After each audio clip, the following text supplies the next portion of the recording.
What is up, everyone? Movie Win back again with another video, and today I'm going to be doing another end of month vlog. Yes, just everything I watched in the month of June 2025. We've got Blu-rays here, cinema releases, and VOD, digital streaming, whatever you want to call it. And also, I watched 22 titles this month, but I didn't get back from my holiday until the 8th of June. And I was way too tired to watch anything for the first 2 days. I kept falling asleep whenever I tried. So I didn't really start watching anything until the 10th of June. So it's not bad that I got 22 titles in there. One of them is a TV show, and the rest are movies.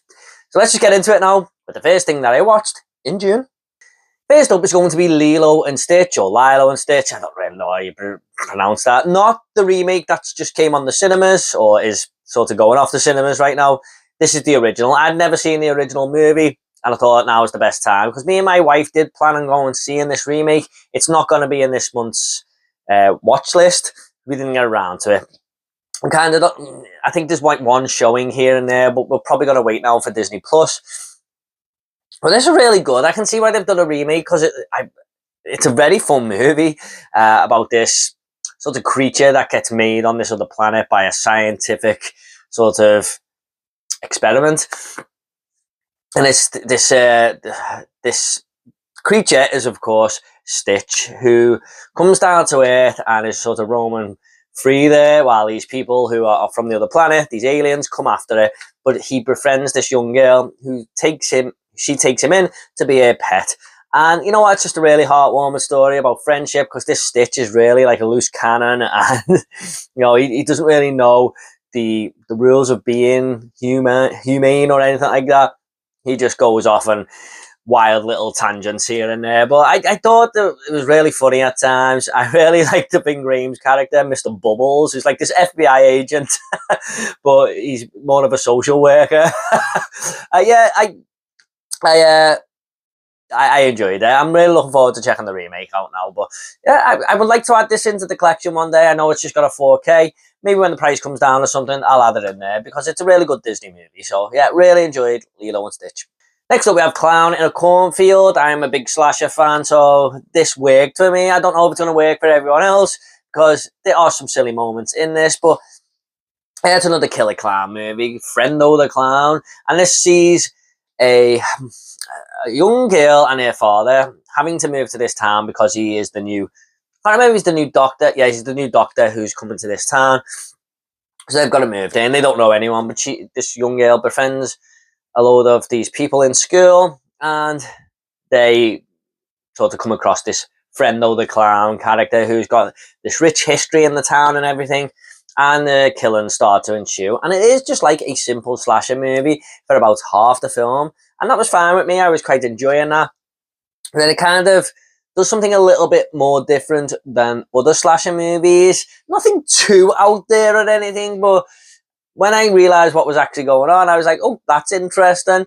So yeah, I really enjoyed this. I think Frendo the Clown has a cool look to him. There were some cool kills in there, especially the weight bench kill, where Frendo the Clown puts like this blade onto this guy who's weightlifting and then pushes the weightlifts down towards his neck there. Oh, that was an awesome creative kill. The reveal wasn't the best, but you know, it done something a bit more different than other slashers. And a fun time with it. It's a very, very easy watch. I believe it's based on a bunch of books that are very popular. I think the books are meant to be amazing. And there are 3 of these. Now, I don't know how well this is done at the box office, but if it has done well, expect another 2 movies in this franchise. So yeah, Clown in the Cornfield, pretty damn good, I thought. Next up, we do have 28 Days Later. I'll just move this over there so you can see the movie poster, because this is a double pack. I'll be speaking about the other one shortly. But this one, it was a movie I've always liked. I just haven't seen it for a very long time. I believe this Blu-ray was going for quite some... I think I looked at it on eBay and it was like £100 or £80 or something like that. Yeah, I think that it might come down in price when the 4K comes out, but we'll see. Anyway, yeah, I've always liked this movie. I think it's pretty cool. I love the opening scene that Danny Boyle does, but this is a zombie/infected movie, whatever you want to call it. And this sees Danny Boyle waking up in this hospital 28 days after his initial procedure that he was meant to have, and the whole of London is just basically empty. There's nobody walking the streets or anything. and he has to find out what's happening. There's been a zombie outbreak, basically. So it's basically about him meeting up with these survivors and trying to get to this place in Manchester where there's this radio signal and they're saying salvation is here, basically.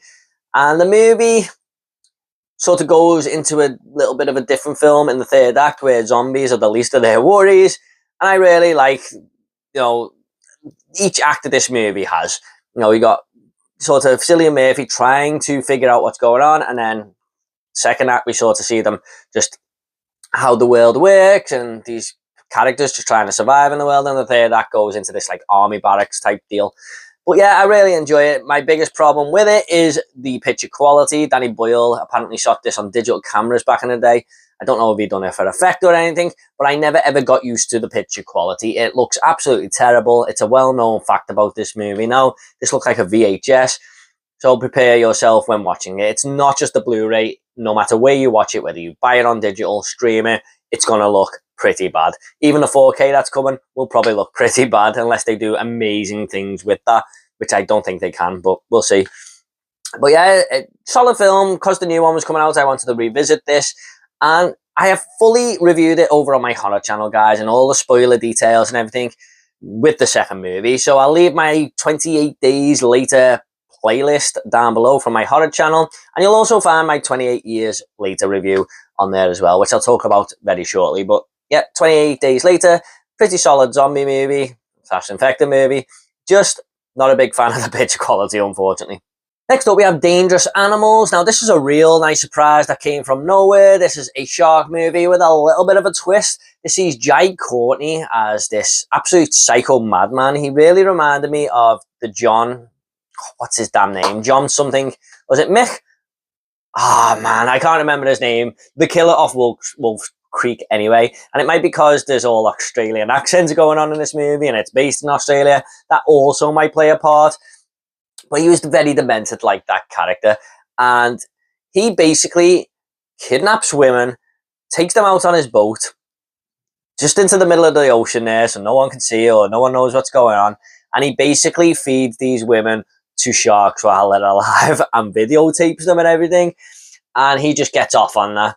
Now, our main protagonist seems to get caught in this predicament, and I really like the whole back and forth between her and this Jai Courtney character. She's kind of a warrior, and you really attach yourself to her and wanted to get out of this situation. Some really tense moments in this movie where Jai Courtney's just lingering people over the ocean, lowering them into the ocean to these sharks, and you're like, holy fucking shit, what's going to happen here? So yeah, I really enjoyed this one. A shark movie with a little bit of difference there. Jai Courtney was just such great fun. But a very easy watch as well. It's only a 90-minute movie, but I'll definitely be adding this one to the collection when it comes out on 4K in September. Yeah, one of the biggest surprises of the year. Just a really enjoyable shark slasher flick, if you like. That is Dangerous Animals. Back to this little double pack now, and we do have 28 weeks later. Guys, I wasn't a fan of this movie at all. I did not like Colin... what's his name? How can I forget that guy's name? Oh my god. I'm going to have to look at the back. I'm really sorry. Yes, it's not going to tell me either. Oh my god. Damn it, I forgot his name. I'm really sorry, guys. Oh my god. The guy off Trainspotting, anyway. Robert Carlyle. Yes. He is a very unlikable character in this movie, and the movie opens up with him with an awesome opening scene, I will give it that, on this farmhouse. And basically we jump after that opening scene to where Britain has now been quarantined and the virus is kind of over there. But there's this Robert Carlyle's wife who may be a carrier of the virus, so she is a risk of the virus breaking out again, even though she has not turned. And lo and behold, that's what happens. But this movie didn't know what it wanted to do. It was jumping from character to character, even though it kind of spends a bit of time with Robert Carlyle for a bit there, but he's very unlikable for reasons I'll not get into, because I have done all this in my review. And then we kind of jump to Jeremy Renner's character and Rose Byrne's character. Idris Elba's in there. It's a great cast. Great to see them all in their early days. but the movie doesn't know what to do. It doesn't know where to go. It's just a mashup of things happening, and the Infected weren't really doing it for me in this one. Not like 28 Days Later. It was just basically trying to make Robert Carlyle's character into the ultimate Infected, because he's the one who they focus on more than anything. And yeah, I just didn't like it, guys. It was just a boring movie. It just done nothing for me. Shaky cam. Paul Greengrass on fucking acid. Is this what this director's doing here? Just shaking the cam everywhere. Very close-up shots. Lots of different cuts. It was horrible to watch. Yeah, there had some redeeming factors. There was some good stuff in there, but unfortunately, I just didn't like this. Yeah, I think I give it 4 out of 10 on my horror channel. So that is 28 weeks later. Next up, we do have my older release of the month, and I say older, it's only last year that it come out, but I had a rewatch of Strange Darling. Now, my wife had never seen this movie, and I said, look, I think you really like this, because I've recommended it to people in work, I recommended it to my mum, and they loved it. So, this is basically a sort of thriller, like a serial killer / thriller movie that jumps in between chapters. So the movie starts, I believe, with chapter 3. I think it then jumps to chapter 5, then jumps back to chapter 1, and so on. It's very out of order, kind of like the movie Pulp Fiction. And that might seem a little bit pretentious, but when it's all said and done, you're so glad that they done it in this way, because this movie takes so many twists and turns, and I just think it's such a well done film. It basically opens up with Kyle Gallner as the demon chasing this woman across the country, trying to kill her. And I won't say too much more than that. You're just going to have to watch the film. This has got like 2 amazing performances by Kyle Gallner and Willa Fitzgerald, this woman who's on the front of the cover. I just can't say too much more about it, because it will give everything away. You're just best going into this and watching it as blind as possible. But what a movie this was. I think it was in my top 5 of last year. Just an awesome film. I really liked it again on rewatch. So happy to own it in the collection, and my wife was a fan of it. So yeah, Strange Darling, pretty damn good movie. So I highly recommend this one. Next up, we have Ballerina, the John Wick spin-off film. I really wanted to go and see this when I came back from holiday. And I think it was released while I was on holiday. I was like, I'm going to see that. So I went on Monday after work when I'm kid-free, because my mother-in-law kindly has the children on a Monday while my wife cleans the house. After work, I went and watched this movie, and yeah, such a good film. It was my #1 movie for a little bit there, but something did overtake it at the end of the month, so it's not quite my new release of the month, but it nearly made it. But this is Ana de Armas basically kicking some ass, and it's kind of a revenge tale, because her father, at the very start of the movie, is sort of killed by this other sort of kind of cult / gangster type people, and she grows up and wants to go after them, basically. But just kick-ass action, just like the John Wick movies. I really love the flamethrower scene towards the end of the film. That was fantastic. And Ana de Armas was just perfect for this role. I would love to see her in more action movies. I'm pretty sure she was in No Time to Die for a little bit there, and she was great in that. And the movie does incorporate John Wick as a character in there, and I don't think we really needed him. That's how good she was. It was fine when he was in it, but I could have done without him. I didn't care. So, yeah, Ballerina, awesome movie, really cool action.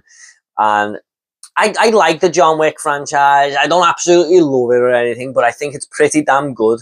But this one might be better than a couple of them movies. So, yeah, really enjoyed it, and I would love to see a Ballerina too, please. Thank you. That is Ballerina. Next up, we have Predator Killer of Killers, which came to Disney+. This is Dan Trachtenberg's animated movie. I know he's got Predator Badlands coming out at the end of the year. This is an anthology film showing 3 different stories of these warriors taking on the Predator in different forms from different time periods, which is what a lot of people have been asking for since Prey. So we got it 3 times in one story here. Now, I must admit, I was very tired during the second half of this movie, and I had to keep waking up and rewinding it, and then I'd drop off, wake up, rewind it, which really was frustrating. I probably should have just paused it until the next day and watched the rest. So that did take something away a little bit for me. But I still I thought this was really good. Especially the second story, which is like I think it was just in Japan, and these two sort of ninjas taking on the Predator, but it's all like a silent movie. I thought that was great. And it all comes together in the fourth act. Like there's three stories, and the fourth act sort of puts all them together and, you know, has a great climax basically. The first story is about this, like, I think it's like this Greek god warrior type character. And the third one was in the World War, where this fighter pilot was taking on the Predator and stuff. It was good. I would like to rewatch this at some point because, like I said, I was very tired watching it. But yeah, for what it was fine. Some good animation in there, some good voice work, and it was pretty damn violent as well, which I'm glad they don't shy away from in these animated. I really like animated cartoons, like for adults, which are really violent and stuff. So yeah, it worked for me. Yeah, so that is Predator, Killer of Killers. Next up, we have the only TV show in this list, and that is The Last of Us Season 2. I watched a little bit of this before going on holiday, and then I watched the rest when we came back. And I really liked the first season. I'm a big fan of the video games, played them both, completed them, loved the stories that they went for. And I remember being online and on Twitter. I've actually deleted my Twitter now, but it was just getting too negative for me, and I'm so glad I'm off it. I've been off it almost a month now, but yeah, while I was on holiday, I was flicking through Twitter, and Bella Ramsey was just getting a load of shit. And I thought she was pretty damn good in this. I don't see the problem. Okay, she doesn't look like Ellie too much, but you've got to sort of translate TV and video games slightly differently there. Whatever works on on TV might not necessarily fully work in a video game. It's got to be the kind of best actor for the role at times. But yeah, I get it. She doesn't look like Ellie in the game, but fucking so what? She's doing a great job in this show, I think. I think she's quite perfect for the role, to be honest. But this one is the first half of the second game, which basically does focus on Ellie. I believe the next series is going to focus on Abby, which would mirror the game, really. But we see Abby come into this, and she's my favourite character from the games. I love that character. So yeah, it was good to just see it all translate onto screen. The second episode was fucking unbelievable, to be honest. One of the best episodes of TV I've ever seen. And the second to last one was pretty damn good as well. So yeah, they're doing really well with this adaptation of the video game. I just wish it didn't take too damn long to come out there. Because there's only like 7 episodes in this, and it feels like half of season 2 and 3. It feels like 2 and 3 are going to be one big season, but I think we're going to have to wait another year or two for season 3. And it's only got 7 episodes in, so it would have been nice to do what they did with kind of Squid Game there, and sort of have the first half of the season in one year and the second half maybe later in the year. But I'm enjoying it so far. I'm looking forward to season 3. So that is The Last of Us Season 2. Next up, a little bit of a blind buy, and this is Night Train Murders on 4K. Now, a little bit of a story with this one. The customs team came to my school years ago, and they said that there was this guy selling video nasty movies disguised as blockbusters. So maybe you were trying to go and buy, like, I don't know, Independence Day or something, but inside was a video nasty, and that's how he sold them. He kind of disguised them as this for people who wanted them. And they actually bought one off him and took it back and checked what it was out. And this woman said, this was a video nasty that will never, ever, ever be released in the UK. Now, bearing in mind, this is like 20 years ago. And some lad in my class asked what was the movie called. And she actually said that the movie was called El Ultimi Trend della Notte. And I was just like, what the frig is that? So I went home online. I think I typed it all in and tried to find this movie. And it was actually the translated name for Night Train Murders in Italian. So yeah, I just think that's a funny story because we finally have it now here in full-blown 4K, fully uncut. So yeah, she wasn't right there, was she? I mean, the likes of Terrifier and stuff would not have survived these at all, would they? But yeah, this is pretty tame compared to some movies we get now. There are a few little rapey scenes in there, which can be quite uncomfortable for some people, but this basically sees these two girls getting on this train, followed by these two these two weird guys who are basically killers and stuff, and they're tormented by them. And they've got this woman who joins them as well, who's kind of just depraved as they are. And I really like movies that take place on a train and stuff. This was okay. I didn't absolutely love it or anything. I thought it was okay. But it's a movie I've always wanted to watch just because of that story in our school. And plus, I do like checking out video nasties, really. But this is just one I never got to. Yeah, nice little presentation from 88 Films and stuff. Pretty good third act as well, with a little bit of a revenge tale going on. So yeah, it's not bad. I probably might like it a little bit better on rewatch, but I give it 3 out of 5 on Letterboxd there. But that is Night Train Murders.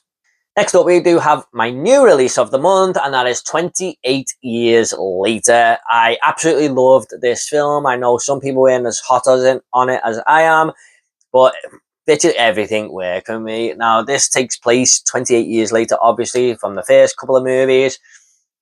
And it sees Aaron Taylor-Johnson and his son going out from this little secluded village where they live, which is quite safe, into the mainland, which is just basically a path.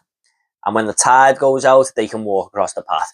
And he's learning his son the ropes and how the world works, because this mainland has been infected for years. And all these little tribes have started here and there. There's all these little locations that have just been like collapsible buildings and everything. There's all sorts going on in this world. And he basically ventures out to kill a few infected. But later on, he finds out that there's this doctor living in this mainland. And his mother has been very sick, played by Jodie Comer. So this young kid takes Jodie Comer and tries to find this doctor to make her better. But it's about kind of like a little coming of age story for this young kid and how he has to deal with the world to save his mother and everything, and just get through this tough task with all these infected around. Now, the young kid was played by Alfred Johnson, and he was amazing in this movie. Such a great protagonist. I thought he stood head and shoulders above everyone, and no one put a bad performance in here. Everyone brought their A game. But for him to stand out like this, after only being in one movie before this, was unbelievable to me. I thought it was such a good performance, and I kind of didn't see that coming going into the film, that he was going to be the star and the main protagonist. But man, he carried this movie on his shoulders. He was awesome, and a very brave decision by Danny Boyle to do that, I think, in a movie that people have been waiting for years. So yeah, I really like this world that Danny Boyle had created here. Can't wait to explore more of it in 28 Years Later, The Bone Temple in January, and I believe we're getting a third movie. And the infected were awesome. Some really edgy your seat moments, some tense shit going on there. The final scene, a lot of people hated, and it's been the main talk of this movie, but I thought it was pretty damn funny, and I'm interested to see where that goes in the next film. So I highly recommend checking this out, guys. I absolutely loved it. It's my #1 of the movie of the year so far. And July is going to be interesting because we've got Superman coming out, Fantastic Four First Steps, Jurassic World, although I don't think that's going to be near the top, but it'll be interesting to see if this is still #1 after July. But right now, it is, and there's a good chance it'll remain there. So that is 28 Years Later. Next up, we have The Long Kiss Goodnight, a movie I've wanted to check out for a very long time. I've owned this on Blu-ray for quite a while now. I absolutely love Samuel L. Jackson, so yeah, I should have really got to this by now. But this basically sees this woman played by Gina Davis in a little bit of a Bourne Identity situation. Like, she has been living her life for the past 7 years, but she can't remember anything before that. And I think she like kind of washed up on a beach or something. She's got this family, this kid, and she's just living her life. But she starts to learn that she's a little bit of a badass assassin. And her past catches up with her, and people start to come after her and stuff. And Samuel L. Jackson is along for the ride, trying to find out what happened to her, like, because she's hired him as a private detective, but he's also there to help her out and protect her a little bit there. I thought this was pretty good. Not as good as I thought it was going to be, but it was still a pretty damn good movie. Samuel L. Jackson in this, man, he says something at the start of this film. I can't quite repeat it now because YouTube might pick it up. But it's one of the greatest Samuel L. Jackson quotes I've ever heard. I was laughing my ass off. I rewound it about 3 times. And there's some really good action in here, some really cool villains and stuff like that. It's a good action movie. Rennie Harlin, I think, made this. Rennie Harlin, yeah. He makes some good movies, some interesting films, I think. Die Hard 2, Nightmare on Elm Street 4. So, yeah, he's pretty out there, but yeah, I really enjoyed this one. But I didn't love it. It was good, though. I enjoyed it. And I think it takes place at Christmas time, if I remember correctly. So, yeah, that is The Long Kiss Goodnight. I forgot to mention, guys, just before I picked out The Long Kiss Goodnight there, I've been trying to make a dent in my unwatched movie list. I had it on about 70, 80 not long ago. I've got it down to 48 now. So yeah, these next few movies are going to be Blu-rays that I've tried to make a dent in my collection. And I never wanted to get to this number again. I don't want it really to go past 10 unwatched movies in my collection if I can help it. So yeah, this month I'm going to be trying to really get into that as well. So next one is Olympus Has Fallen. I've owned this for quite a while now. I think I bought this from CEX or Poundland or something years ago. I've just never got round to it. And I thought I was really going to like this film. This basically sees the White House getting infiltrated by these terrorists. And Gerard Butler has got to get to the president and protect them, basically. But a lot of people say this is Die Hard in the White House, which is a fair comparison. This really reminded me of 24 more than anything. I'm sure there's an episode on 24, which is my favourite TV show of all time, where they infiltrate the White House.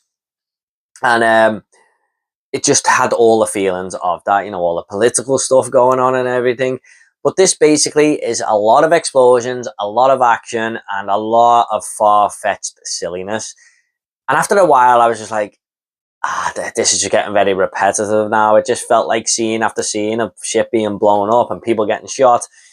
I wouldn't say the story is massively in there, although he tried to do something with the president and his wife at the start. Yeah, it's just an excuse to blow some shit up. But it didn't look great. Some of it was very CGI-ish, some very green screenish stuff going on in there.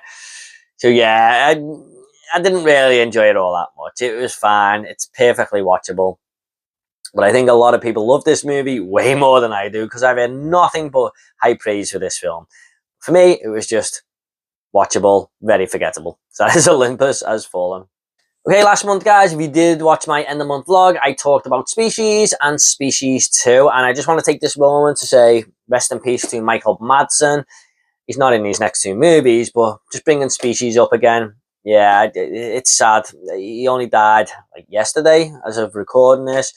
One of the greatest actors like out there. I mean, he was very Tarantino-esque, very in lots of Tarantino movies.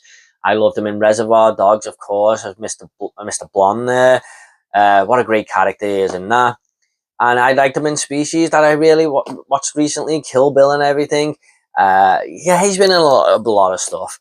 And he's just a very cool actor. Sin City, I love him in that. Great voice on him. He's going to be sorely missed. It's going to be sad to not see Michael Madsen in any movies, but at least he's left his legacy now, and we've still got all those great movies that he made. So rest in peace to Michael Madsen. Very, very sad. But I did carry on my Species box set, and we were at Species 3. Now, I looked at the Letterboxd reviews for this and everything, and I was like, this is going to be fucking terrible. I am not looking forward to this. It was nearly 2 hours long as well. And I was like, oh, God. If it's going to be bad, please just leave it at 90 minutes. But this one kind of surprised me. I didn't dislike it all that much. It was just very cheaply made with some bad acting in there.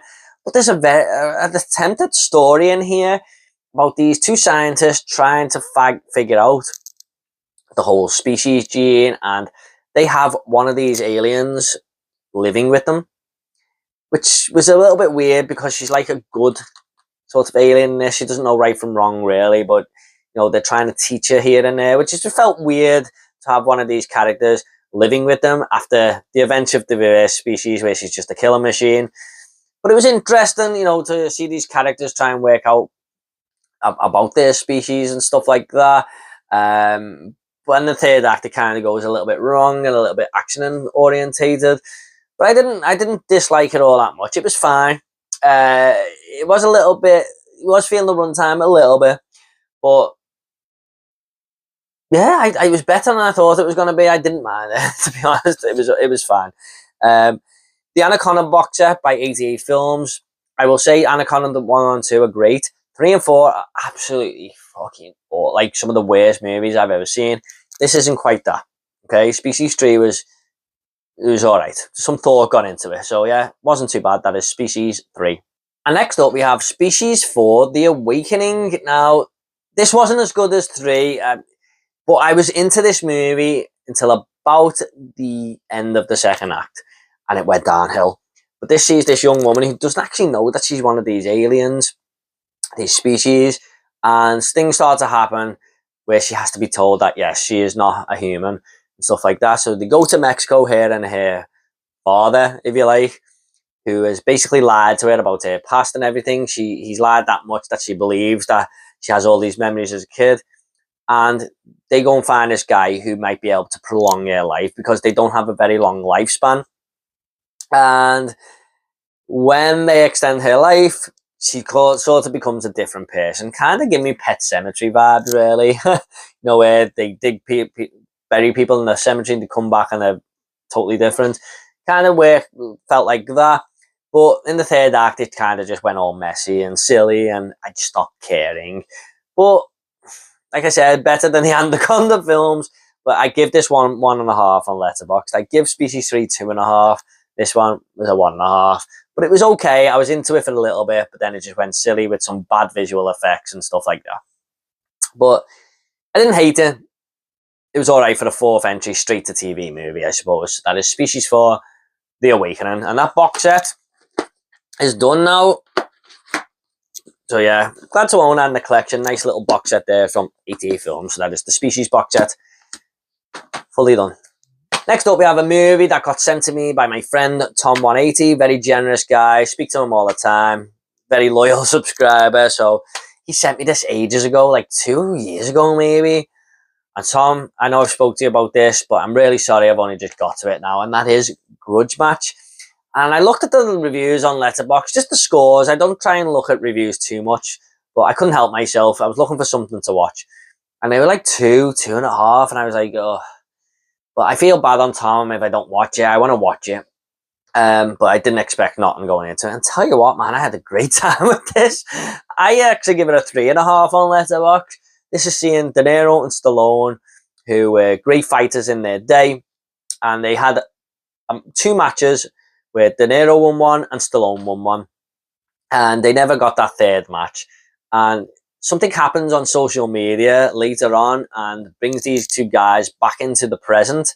And Kevin Hart, who's this what you call him? Kind of like what Eddie Hearn does, fighting promoter, boxing promoter, wants to get them both in the ring because he thinks there's a lot of interest there. And they finally have that third bout at the end of the movie. But I love all the little back talk and everything going on between these 2 characters in the middle of the film.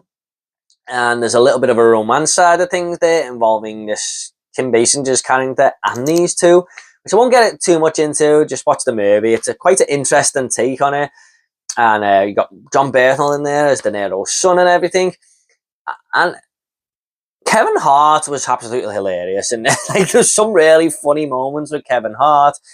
I will say this movie has one of the most annoying kids in it, which is Robert De Niro's grandson. I hated that kid so much. But overall, I thought this was a pretty decent sports boxing movie. I'm a sucker for them films when they're done right, and this one was done pretty right. So I really enjoyed this. And I think Stallone and De Niro really got into the roles there. So yeah, I was really happy that I watched this film. So Tom, thank you so much for sending me that. Great to have it in the collection. Pretty underrated film in my opinion. So that is Grudge Match. Next up, we do have Life Force. Yeah, first time watching me this one, guys, from Tobe Hooper. Just never got around to it. I bought it years ago because I thought the cover looked amazing. And then, obviously, I heard a lot of people talk about it afterwards. And I was like, I've got that upstairs. I really should give that a go. Yeah, it was a little bit of a disappointment, this one, to be honest. I know lots of people love this movie. And it started off okay, great concept and everything. It's when the guy who is who escapes this ship that has been taken over by these vampires / some. It's hard to describe what they are. They're kind of like vampires, but they don't suck your blood. They suck the life out of you and then turn you into a zombie. So it's kind of like a vampire / zombie film.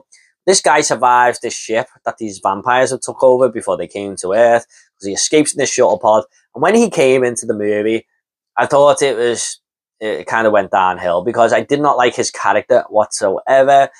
It's a very forceful acting. He's unlikable, in my opinion. And the guy he was working with, I couldn't really get into his character either.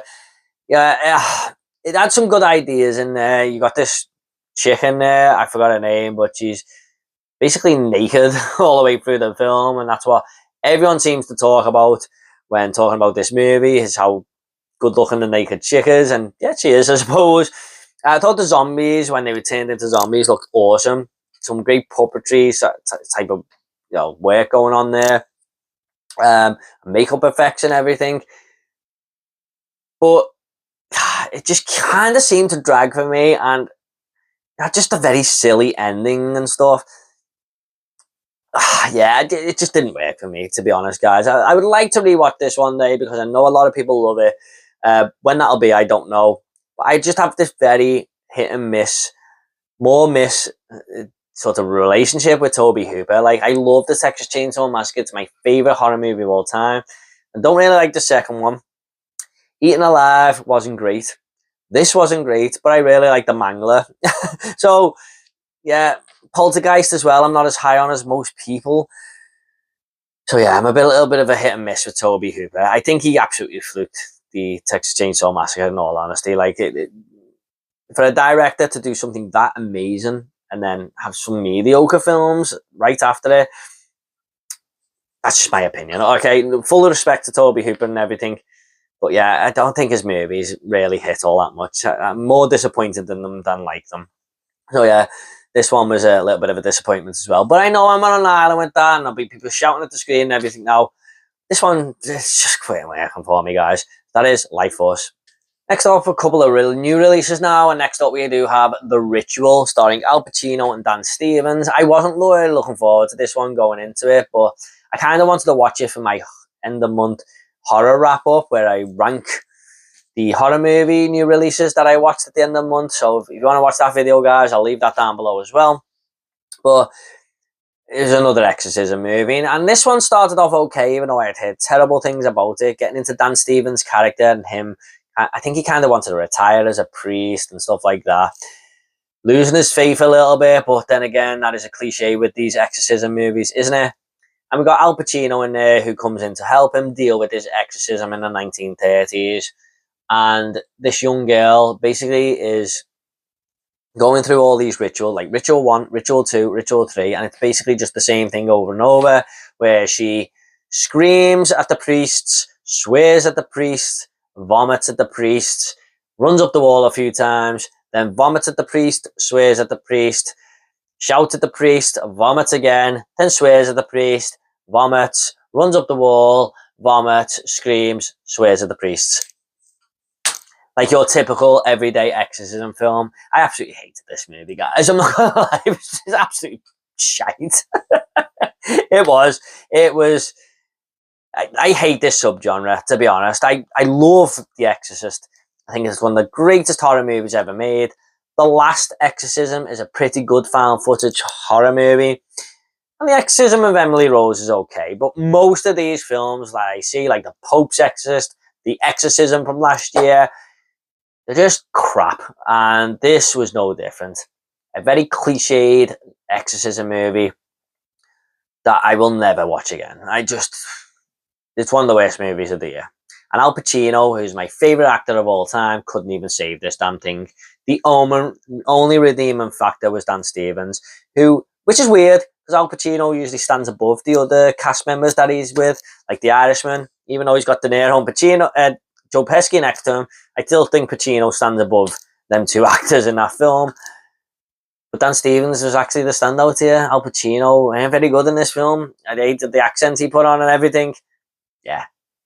Do not recommend this film, guys. Absolute shite. So that is The Ritual. Next up we have F1 the movie. Went with my friend Jamie to watch this on a Saturday night, and on the big Icense screen and everything at my local Odeon. And yeah, pretty good movie. This sees Brad Pitt, who just loves driving, basically. And he used to be in the F1, but he kind of left because I think he had a crash or something. And Javier Bardem's character has got this F1 team. and he wants to bring Brad Pitt into this team to work with this young star they've got, because they're not doing very well, and the board may take over this team if things don't improve. And Brad Pitt comes in and tries to basically get a foothold on it and work with this young kid and get the team back on track and win a few Grand Prix and stuff like that. Although Brad Pitt and this kid don't really get on, so there's a bit of conflict there. It's your usual type of sports drama film that doesn't have too many messages in there like a lot of movies try to have today. It's just the ultimate dad film of the year. And yeah, I suppose that targets me now, a 36-year-old dad, soon to be 37 this month. Yeah, I quite enjoyed it. I mean, it doesn't do anything spectacular. It's a good blockbuster with great soundtrack, great acting, great performances, great little romance side of thing there with Kerry Condon, who I really like. Her and Brad Pitt, really like that angle they were going for. And the races here are jaw-dropping. Like, is it Joseph Kosinski? Is it? No, it's not. What's his name? The guy who done Top Gun Maverick anyway, the director. It's the same director, and you can tell that he's incorporated a lot of the stuff they were doing in the planes and stuff into the cars, like the first person point of views and everything, got the camera facing the actors as they're driving and stuff like that. And yeah, the races were cool. Really, really well done. So yeah, I really enjoyed this one. I didn't love it, but it was a pretty damn good movie. So that is F1 the movie. Next up we have Megan 2.0. I'm not the biggest fan of the original. I think it's pretty average, but it's fine. I kind of like the whole killer doll type deal we're going on there. And this one totally turns that on its head. This is more of an action film, goes down the Terminator 2 route, which everyone's been comparing it to, but that is only fair, because this sees Megan from the first film be the hero now, and she's got to go up against a more sinister villain. And this was basically just a comedy sci-fi action film that I got pretty fed up of halfway through. And it's a 2-hour long film, but it was just so cringeworthy, and I don't really like the character of Megan. I hate the way she's up her own ass and stuff like that. Like, she thinks she's the greatest thing known to man. It just becomes like this espionage spy type movie, and I hated that because I love horror, and for them to turn that genre on its head, yeah, I didn't like the characters or anything like that. There's some fun moments in here, of course. It's a mega movie. It's going to go for the fun factor. But the villain of this film wasn't even a doll, even though she's meant to be. She's just played by a human, so that felt very, very lazy to me. Yeah, I just couldn't get into it. It just tries to do way too much with the story and everything, overcomplicates itself. And for a movie that kind of aims towards the TikTok generation, I don't think the 2-hour Megan movie that has so much exposition in the middle kind of worked. So I couldn't wait for this one to be over in the cinema, to be honest. It's watchable for some people, but for me, it just weird for me. It's just weird for me. So Megan 2.0, got not much more to say. I didn't really love it. So that is Megan 2.0. Next up we have Marshmallow, which is a summer camp horror movie that a lot of people have been talking about, that came out of nowhere. So I decided to watch it. I do love a good summer camp slasher. This sees this young boy going to this summer camp, and you got the usual tropes there, the bully and everything. You know, the camp counselors, one of them's a jerk, one of them is really good with the kids, you know, two of them are just off boning somewhere. And basically it's a really good build up for the first half of the movie. It felt like a typical summer slasher film, camp slasher film, should I say, without the killings, put it that way. But I was interested in the character. I like the main protagonist of this film. Kind of felt sorry for him at times because he's trying to find his way in life. He's got very high anxiety, and some of the people at this camp are bullying him, but he finds some friends anyway who kind of are on his level and stuff like that. And I really like the camp counselors in this. I thought they were fun characters to be around. But halfway through the film, this movie does something a little bit different, pulls the rug from under your feet, and becomes a different type of slasher movie, if you like. And I can't take too much more than that. I would say it feels a little bit more different to a slasher than Clown in the Cornfield, because that does something different, but this one does something even more different. And the outcome, I thought it was a good concept. Don't think they executed it all that well, because I thought I was going into something and I wasn't. Now that might be my personal fault, like I shouldn't have went into it thinking that, but I couldn't help it. That's what it was described as by a lot of people, and that's what it was made to look like. But it's a good idea. It was a good idea. It just fell flat on that second half for me, unfortunately. That is Marshmallow. And coming up last, guys, the final movie is actually a Blu-ray, and it is out of this box set, the Children of the Corn box set. Now, I watched the first movie on 4K a while ago, like a year ago, and I didn't like it that much, to be honest, so I held off with the other two, but because I'm trying to get through my Blu-ray and watch pile now, I thought, you know what, I'm going to give Children of the Corn 2 a go. I've sat through the Anaconda films, the Species films. Can it be that bad? So I'll just get Children of the Corn 2 out here, The Final Sacrifice it's called. Now, I actually own this on VHS back in the day, believe it or not. Not the other ones, just this one. And I could never actually watch it. I always found it boring. I could never sit there and watch it. And I always used to find myself fast-forwarding to the gory bits because I found it just really boring. But on this rewatch, I actually didn't mind it. I think I might like it better than the first one. It sees this reporter and his son go to this town where all the parents and the adults have been killed to investigate and see what's happened. Like, there was 50 bodies found in a basement and stuff, but all the kids are still alive, so he wants to get to the bottom of it.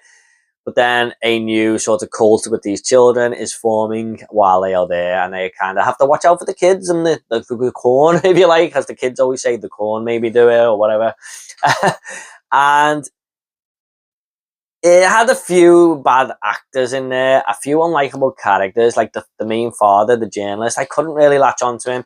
But his son was a pretty cool character, and the girl he meets up with, who was actually Jesse Walsh's sister in Elm Street 2. I couldn't believe that. But I like them two characters in this, and it was okay. You know, it's a watchable movie. I kind of like the third act and everything like that. Only a 19-minute film. Not as bad as I thought it was going to be. So, I probably liked it better than the first one, to be honest. And this is only on Blu-ray, but it looked great. Great picture quality, great transfer and stuff. So that is Children of the Corn 2, The Final Sacrifice. I'll probably watch the third one very soon, so you'll probably hear that about that in July's end of roundup. So that is Children of the Corn 2, The Final Sacrifice. Okay, guys, hope you all enjoyed this end of month vlog. What did you think of these movies I watched? Do you agree with my thoughts? Do you disagree? Please do let me know in the comments down below. And thanks so much. I'll get back to you all, I promise. So yeah, I'll see you all in the next video, guys. Until then, take it easy. Drop.